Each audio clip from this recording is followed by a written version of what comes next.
called myself Uncle Don because I had a favorite uncle, and he was the essence.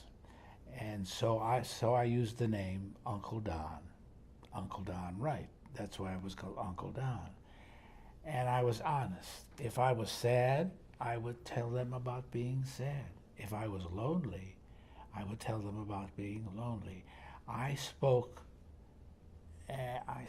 to the essence of other people. It blew me away. I couldn't handle it. I lived 4 hours a day, and that's when I was on the radio. After that, I didn't know who I was. And that period was the success of my life. Since then, my life has changed so many times. But it's always been, it blows me away when a person will say, I remember you, you were Uncle Don.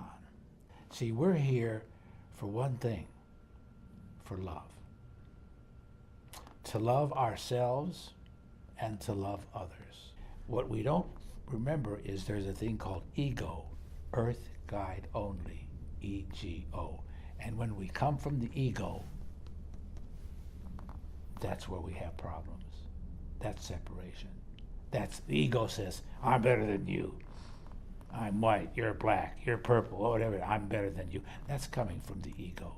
But when you come from the heart, see what Martin Luther King did, is he had people start to go in this, you're much more than that.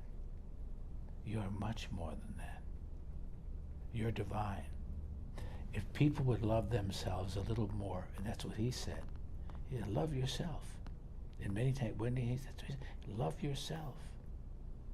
You don't get happiness on the outside. You're born happy. You don't get happiness from stuff. People think, oh God, it's Christmas time, I'm going to be happy. No, there is no way to happiness. Happiness is the way. And any time I look at somebody and I want to judge them, you know what I say? Namaste. And namaste means I honor the God in you. And if we did that more, wow, I love teaching. I love showing people that communications is just not words. Communications is eye contact, gestures, facial expressions, voice. You know, your voice, if your eyes are the window to your soul, your voice is the sound coming through the window.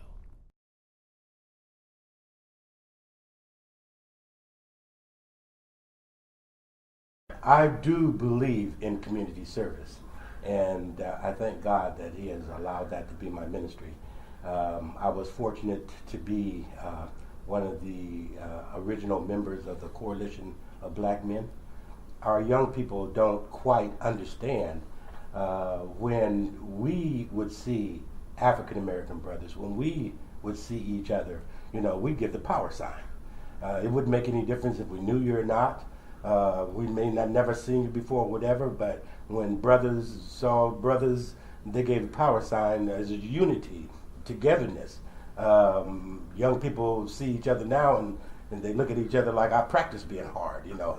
And so they don't understand what was taking place. And that's the thing that breaks my heart, even more so when I look out in the community and see the division among us as a people. And so the inspiration that it gave many of us, the hope that it gave us, that there was purpose and there were rewards for the things that we do in our community. Currently, I'm on the crisis response team with Marcy Jackson as a gang specialist, and I'm a sworn chaplain for the Portland Police Department, and I'm also the senior pastor, president and CEO of the Neighborhood Church of God.